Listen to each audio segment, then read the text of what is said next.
Could Danny Tanner and his family have afforded their house? Probably not. How did they manage? Let's talk about how on this episode of Fantasy Mortgage Minute. If you're not familiar, Full House was a family-friendly sitcom that ran from 1987 to 1995. It starred Bob Saget as Danny Tanner, a recently widowed father of three who enlisted his brother-in-law Jesse and his best friend Joey to help him raise his three daughters in the beautiful Pacific Heights neighborhood of San Francisco. But let's talk about the house itself. The real house is a beautiful Victorian built in 1883. It has 4 beds, 4.5 bathrooms, and is 3,728 square feet. It's located at 1709 Broderick Street, and the reason we know this is the official Full House house is due to a very brief shot at the very end of the opening credits. Plus, Full House creator Jeff Franklin straight up said it was the house. Contrary to some popular belief, the Tanners did not live at the Painted Ladies, the famously cute row of houses right across from Alamo Square. Although it makes perfect sense people think that because they feature so heavily in the opening credits of the show. Now, we don't know exactly when the Tanners moved into the house, but we do know that it was at least a few months before the show starts because we see photos of the mother holding baby Michelle on the stairs of the house. So for simplicity's sake, we'll say they bought the house in 1987, a few months before Michelle was born and right before the show's timeline officially starts. And it makes sense. If your family's growing, you sometimes buy a bigger house. So the mortgage. We're going to use real-life figures to determine what the Tanners probably paid in the fictional show. In 1990, the real house sold for $725,000. So adjusted for inflation only, their home in 1987 would have sold for $630,145. So that's our purchase price. Side note, $725,000 in 1990 would be almost $1.7 million today. And the reason that is crazy is because the real home sold in 2020 for $5.35 million.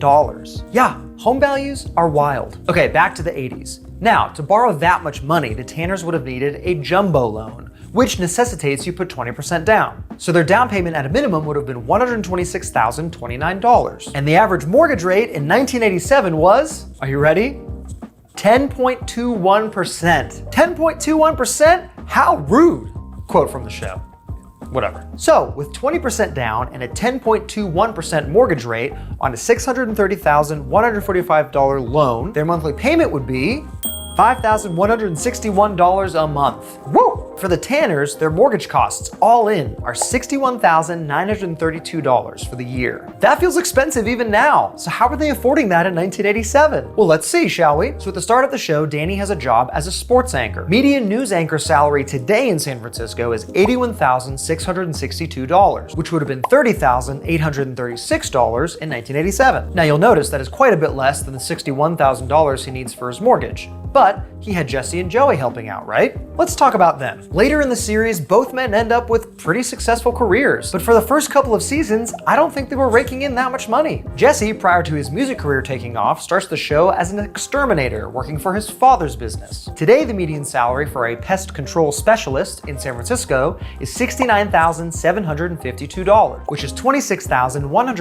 1987. Now, he was still playing gigs occasionally in these early seasons, but those are most likely smaller paying gigs, and he would have had to split that with his band, so we'll say that all that money went back into equipment and wardrobe mostly. Joey, on the other hand, does not seem to have a full-time job when the series starts. He's a relatively unknown comedian playing clubs around the city. We'll say he's officially part-time at best, which can be calculated at a maximum of 60% of a full-time gig's salary. Today, the median comedian salary in San Francisco is $62,990, or $23,786 back in 1987. 60% of that, or maximum part-time, is $14,272. So collectively, all three men at best were bringing in $71,228 a year. And remember, that's gross pay, not net pay. So they have to pay taxes on that. And based on where they live, they probably have pretty high taxes, but we'll give them the benefit of the 30% rule, which would make their take-home pay around $49,860. Now, I'm sure you've noticed, that number is way less than they need for just mortgage. In fact, it's $12,000 less. And that's just for housing. That's not including taking care of themselves or 3 children. Not to mention what I'm sure is an insane hair product budget for Uncle Jesse. And again, later on, they all find more success. Danny becomes a morning talk show host, Jesse's music career takes off, Joey hosts a children's show, and they add Danny's co-host Becky to the family. Oh, sorry, spoilers. But in the beginning of the show, they're in the negative on housing alone. How did they manage? Here's my theory.